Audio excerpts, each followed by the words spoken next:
Shalom. Shalom. Ya luar biasa ya. Setelah kita mengalami momen event yang luar biasa bagus di puncak ya, di Cisarua, ada banyak yang sakit, ada juga banyak yang mengalami pergumulan.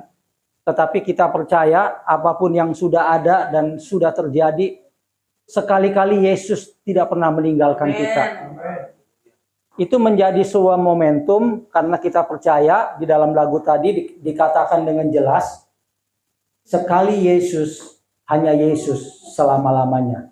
Saat ini ada banyak pengajaran yang membuat kita bisa bimbang untuk mengatakan who is Yesus, siapakah Yesus itu.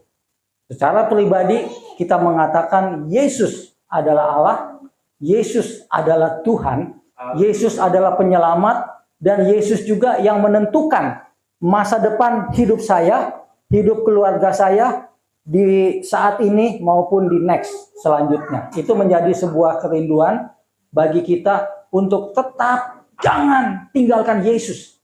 Sekalipun mungkin ada banyak persoalan, ada pergumulan, ada sakit penyakit, ada juga ekonomi yang digoncangkan, bahkan jobless, bahkan nggak bisa menemukan apapun. Tetapi ketika kita berkata, Yesus, Engkau ada dalam hidupku. Karena pergumulan itu juga dialami Yesus. Dia pernah bilang, Eli, Eli, lama sabatani. Selanjutnya dia berkata, my God, why have you forsaken me? Dia katakan, Allah, ya Allahku, mengapa engkau meninggalkan aku?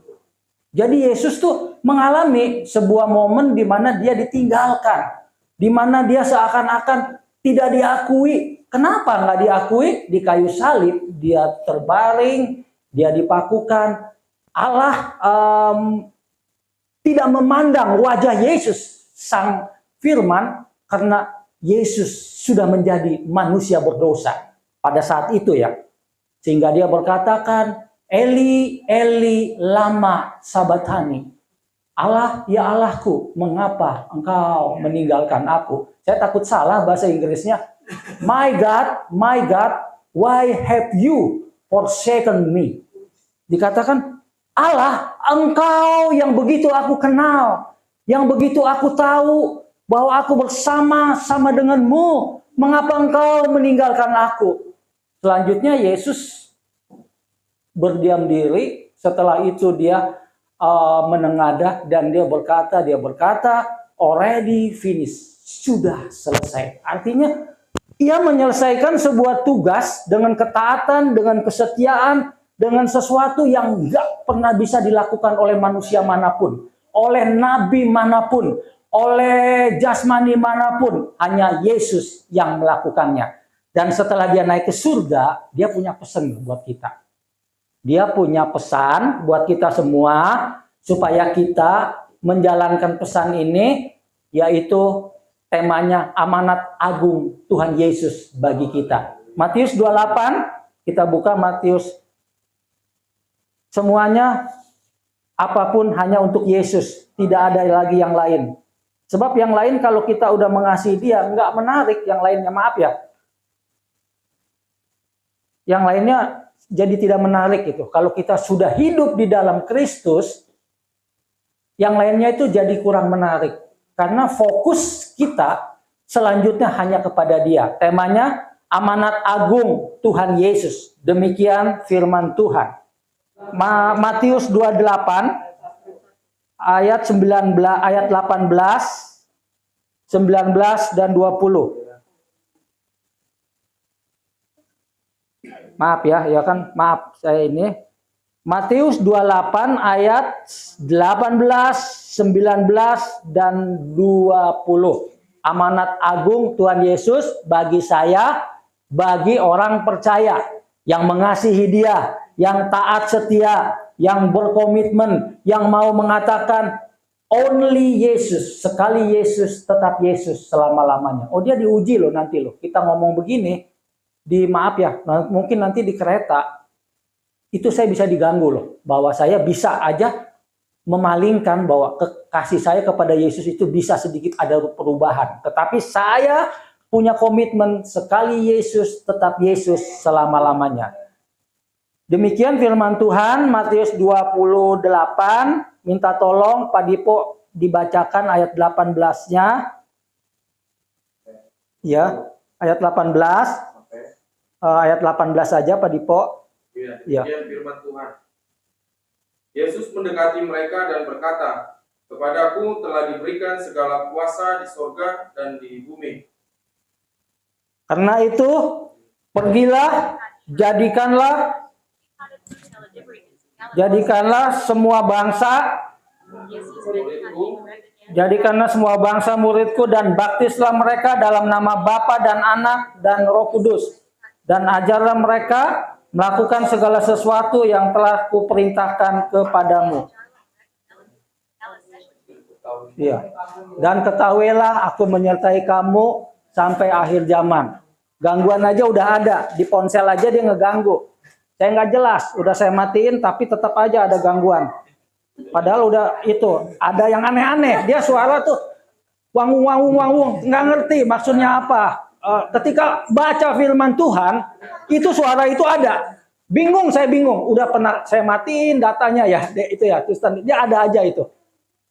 Jadi, tetapi apapun yang terjadi, saya percaya bahwa dia berkata apa kurang jelas juga. Jadi dia ikut-ikutan. Mudah-mudahan dia bertobat, terima Tuhan Yesus dan diselamatkan, gitu aja. Matius 28 ayat 18 dikatakan bahwa segala otoritas dunia, otoritas surga sudah diberikan kepada Tuhan Yesus. Amin. Itu penting. Kalau kita menyembah sembahan yang salah, itu cukup berbahaya. Karena kita akan dibawa ke satu momen yang tidak jelas. Ada banyak sembahan. Ada banyak, setiap manusia bebas menyembah siapapun. Tetapi di sini dikatakan dalam Matius 28 ayat 18, segala kuasa di surga dan di bumi sudah diserahkan Bapa kepadaku. Ini penting sekali bahwa kuasa-kuasa apapun yang ada di dunia dan juga di surga itu sudah menjadi milik Tuhan Yesus. Amin. Kita harus percaya. Sebab kalau kita nggak percaya, kita nanti bimbang. Dikatakan, kepadaku telah diberikan segala kuasa di surga dan di bumi. Jadi Yesus itu adalah misioner yang paling mulia, yang paling hebat, yang pernah terjadi di muka bumi ini. Jadi misi pertama di muka bumi ini dilakukan oleh Tuhan Yesus. Kenapa ya? Kok dia paling hebat, paling luar biasa? Sebab Yesus datangnya dari surga. Turun ke dunia. Datang di Galilea, di Yerusalem, di Samaria dan di mana-mana gitu. Tetapi intinya dia bukan manusia. Dia manusia Allah yang datang ke dunia dengan misinya untuk menyampaikan kasih Bapa. Kalau Paulus, dia melanjutkan pengajaran Tuhan Yesus dengan ketaatan, dengan kesetiaan. Paulus sampai kepada bangsa-bangsa non-Yahudi. Sampai ke Yunani, sampai ke Makedonia, sampai ke Turki, sampai ke Roma, dan mungkin juga sampai ke Afrika. Itu yang dilakukan Paulus. Selebihnya, awal pertama misi teragung yang paling indah, yang paling mulia, yang paling agung, yang paling ya dan amin dilakukan oleh Yesus. Dia datang dari surga. Dia datang dari surga hanya ke dunia menjadi manusia yang lemah dan tidak berdaya. Oleh sebab itu, bangsa Yahudi tidak menerima dia. Tidak menerima dia karena bangsa Yahudi menantikan Mesias, menantikan Mesias yang beda. Mesiasnya yang bisa membebaskan bangsa Yahudi dari penjajahan bangsa Romawi. Yesus tidak lakukan itu. Dia melakukannya dengan hukum-hukum Taurat yang disempurnakan oleh dia, di mana dia mengasihi Bapa, mengasihi manusia, dan juga mengasihi setiap siapapun yang percaya kepada dia dengan kematiannya di atas kayu salib. Selanjutnya, amanat agung Yesus yang pertama, Jangan takut sebab Yesus sudah mengalahkan segalanya. Amin nggak?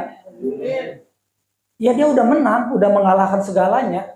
Jadi kita bisa berdoa, Bang Andre juga, Bung Andre bisa berdoa, berlutut.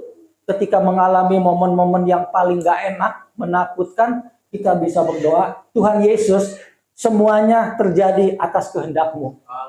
Dan Engkau ada dalam setiap kehidupanku, menolong, membantu, memulihkan apapun yang aku alami.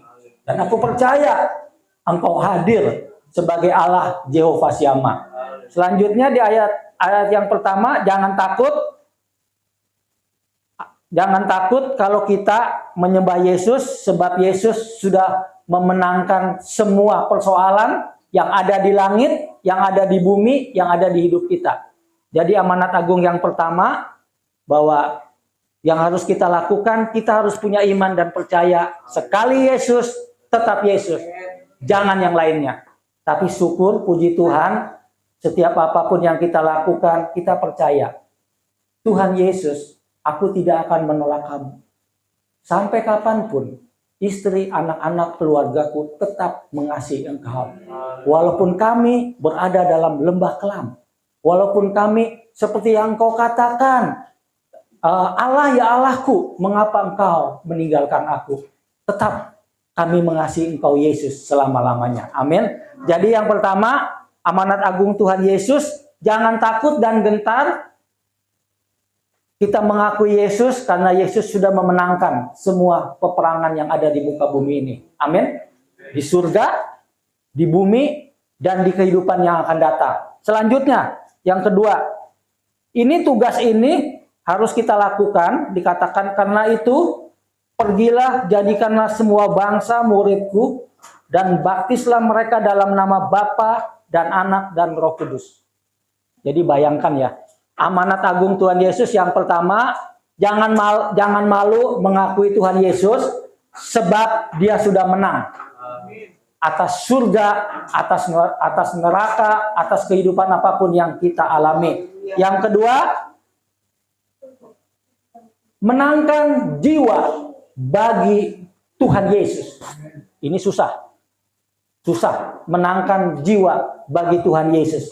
Nah, kita percaya ada keluarga-keluarga dari kita yang memang belum terima Tuhan Yesus. Biasa, itu biasa. Seperti kami pribadi aja, ada yang Bani Nebayot, ada yang Hindu, ada yang Buddha, ada yang lain-lainnya. Itu biasa. Di situ kita belajar bahwa apa yang Yesus pesankan, jadikanlah semua bangsa muridku. Saya belajar untuk dalam doa-doa, Tuhan, tolong Tuhan berikan saya jiwa untuk Engkau di tahun ini. Itu saya. Karena di tahun-tahun yang lalu saya kadang dapat jiwa, jujur dapat, saya kasih gereja lain. Maaf ya, itu juga buat kemuliaan Tuhan. Mau 1, mau 2, mau 3. Pernah Bung Philip lihat, Bung Philip ini kita udah masuk ke sini nih, tapi udah saya kasih aja ke sini, sebabnya saya nggak ada pengembalaannya. Mereka harus dimuridkan. Sebab dengan dimuridkan, mereka akan lebih mengasihi Tuhan Yesus. Tapi untuk tahun ini saya berdoa, Tuhan, saya ingin jiwa-jiwa itu dimenangkan untuk saya muridkan. Karena sesuai dengan Matius 28 ayat 19 ini dikatakan, jadikanlah semua bangsa muridku dan baptislah mereka dalam nama Bapa, Anak dan Roh Kudus. Jadi misi dari Tuhan Yesus diberikan kepada semuanya umat percaya yang sudah mengalami Yesus di dalam kehidupannya. Itu tidak mudah, tetapi juga Tuhan akan mampukan kalau kita di dalam hati punya kerinduan untuk jiwa-jiwa. Jadi kalau kita diselamatkan, kita juga ingin orang lain juga bisa diselamatkan. Selanjutnya, yang kedua, amanat agung Tuhan Yesus yang harus kita lakukan, menangkan jiwa untuk Tuhan Yesus. Ya. Jiwanya banyak ya, di keluarga. Nggak bisa ke event yang lebih luas, nggak.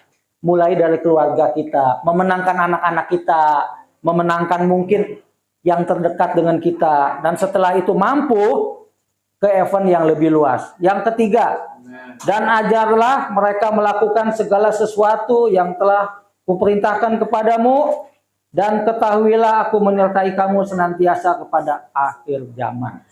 Jadi yang pertama, jangan takut ikut Yesus, sebab Yesus menjadi pemenang atas kehidupan saat ini maupun kehidupan yang akan datang.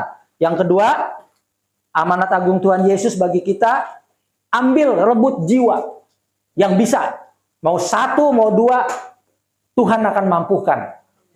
Selama kita rindu untuk melakukan itu. Yang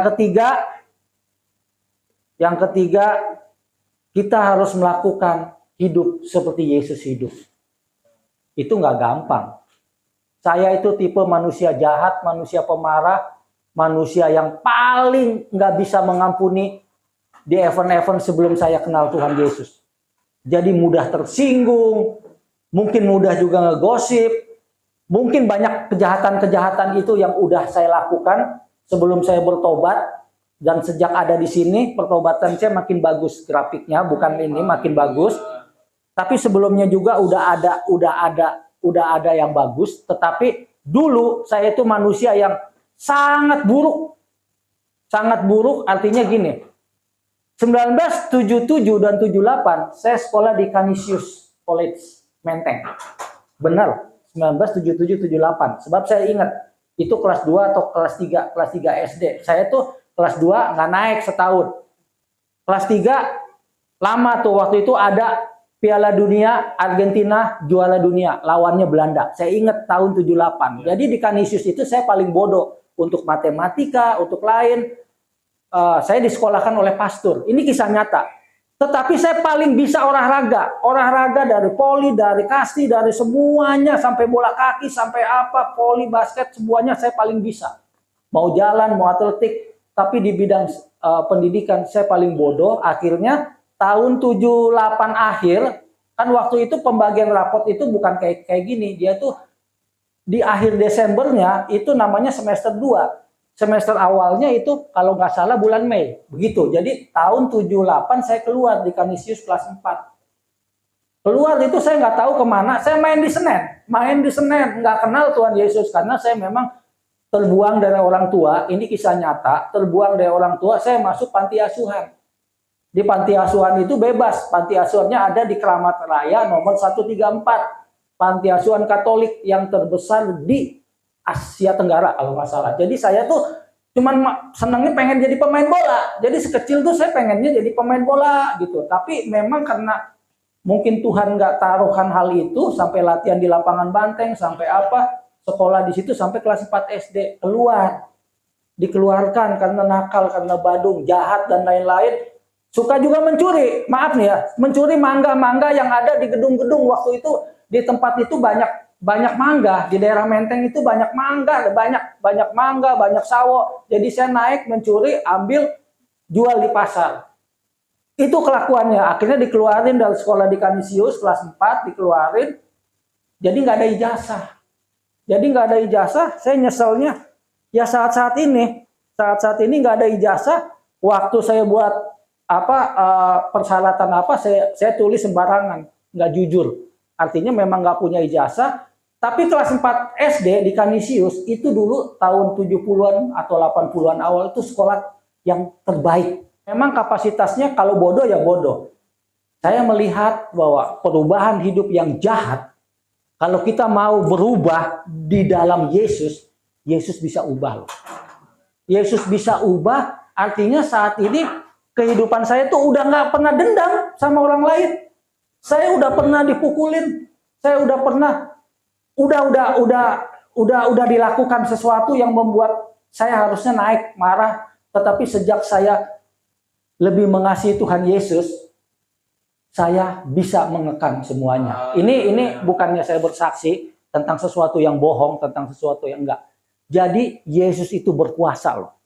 Yesus berkuasa mengubah hidup kita dari yang gelap menjadi terang. Eklesia artinya dari gelap menuju terangnya yang ajaib. Itu Tuhan kita loh. Kalau mungkin saya nggak ikut Tuhan Yesus, nggak bertobat, nggak tahu hidup saya mungkin udah koit. bahasa Betawinya udah koit, udah mokat, udah game over. Karena itu yang terjadi dalam hidup saya selanjutnya. Syukur puji Tuhan bahwa karena kebaikan Tuhan Yesus membuat saya saat ini makin mengasihi Dia.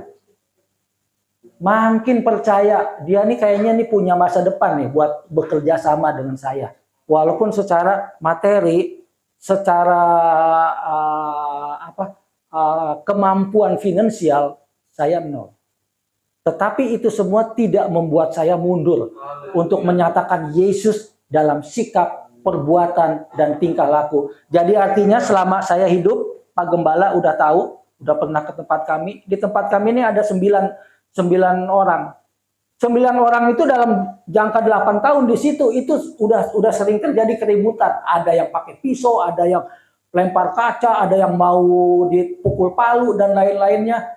Kami, maaf, bersama suami istri tidak pernah ribut, tetangga dengar bahwa ada masalah. Bukan itu karena dia tahu kami Kristen. Dari 9 itu hanya saya satu-satunya yang Kristen di tempat itu. Tetapi itu bukan kebanggaan buat saya.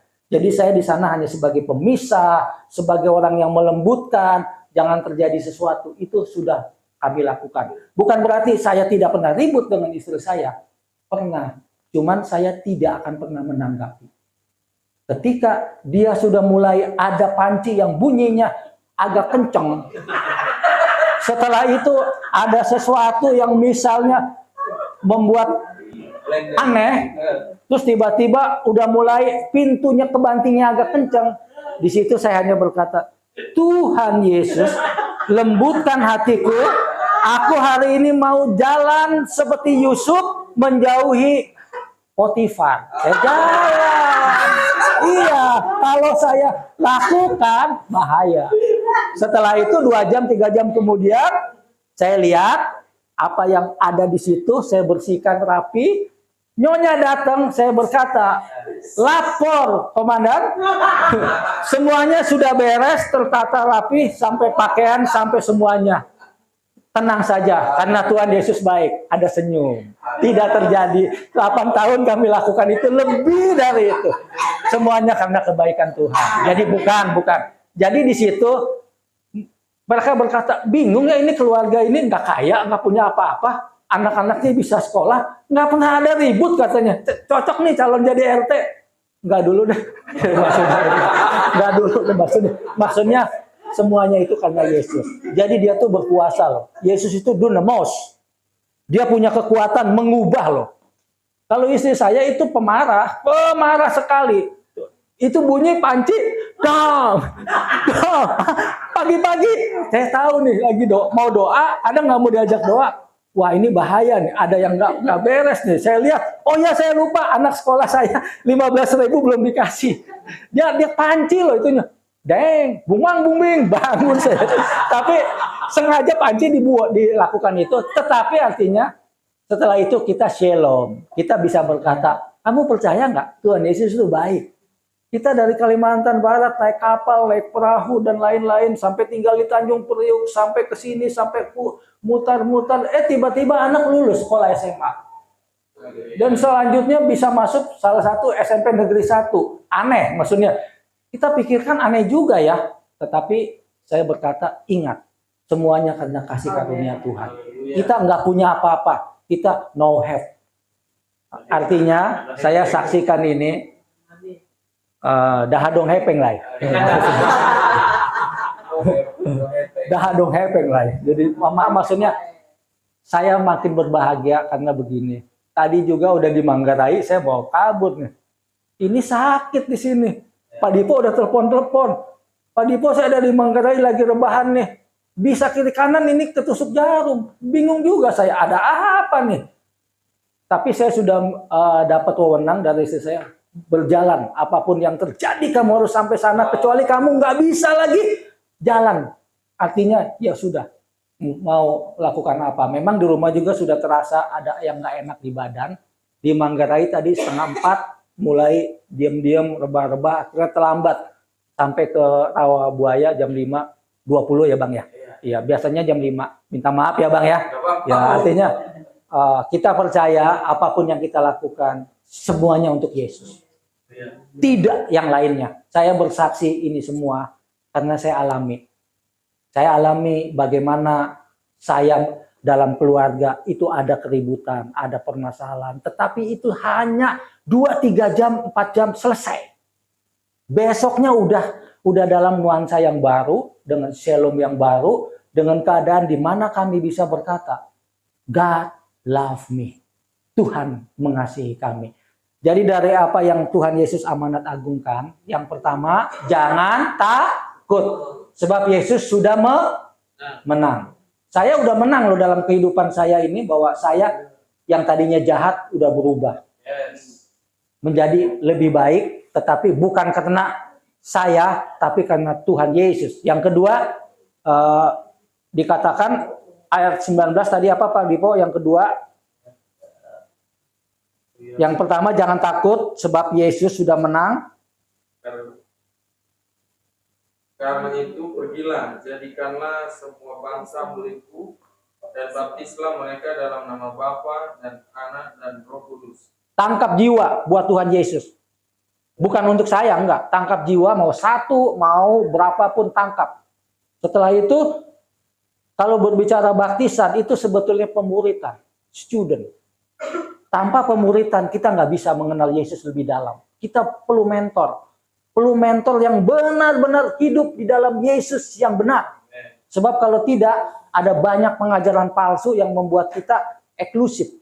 Artinya eksklusif itu membuat kita itu nggak bisa menangin jiwa, cuman pamer aja.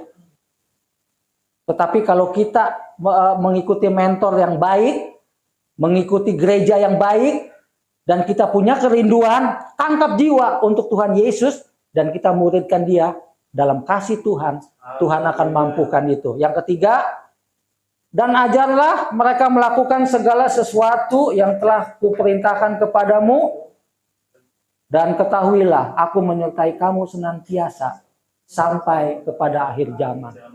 Apanya yang takut? Yesus sudah janji kok. Yesus promise with you and me about kingdom heaven.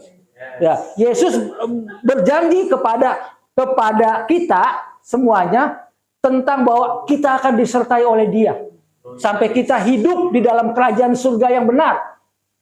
Itu ya, dia janjinya dikatakan bahwa dan ketahuilah aku menyertai kamu senantiasa kepada akhir zaman. Akhir zaman itu artinya sampai kapanpun selama kita taat setia kepada Tuhan Yesus, tidak menjadi pengkhianat. Coba kalau Yudas kan pengkhianat dianggapnya. Kalau Yudas bertobat, coba nih teka-teki, diampuni nggak dosanya sama Tuhan Yesus? Tapi kenapa dia bunuh diri?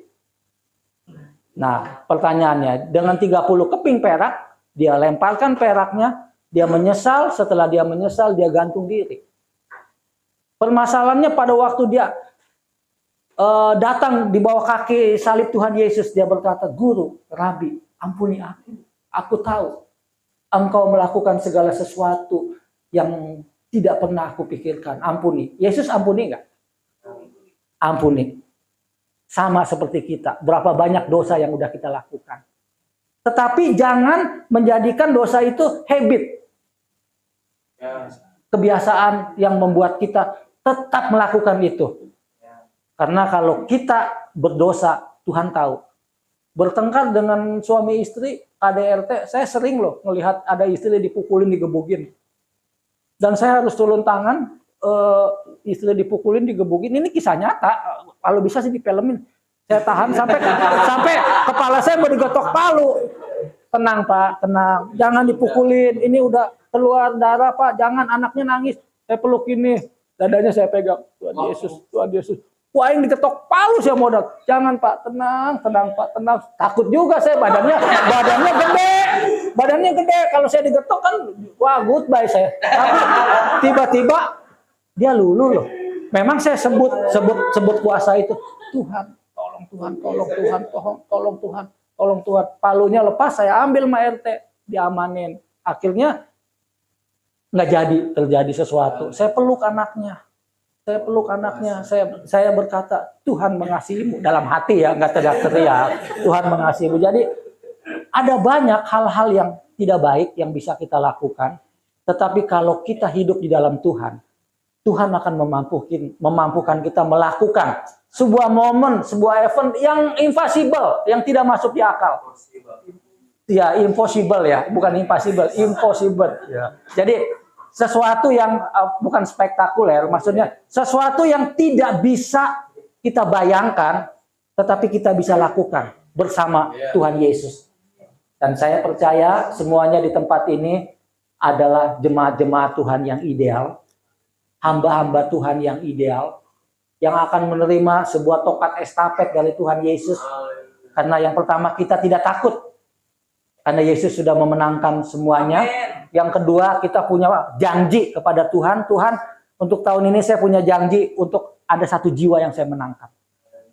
Di momen, di event manapun. Terus yang ketiga, saya mau Tuhan melakukan yang terbaik buat hidup saya dengan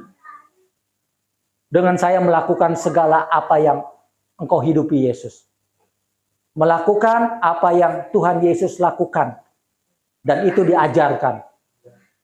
Di dalam pengajaran semua agama manapun, semuanya berbicara tentang hal-hal yang baik. Tetapi kalau kita belajar tentang Yesus, itu beda. Beda. Mahatma Gandhi, sebuah tokoh di India yang paling hebat. Seharusnya dia menjadi Kristen.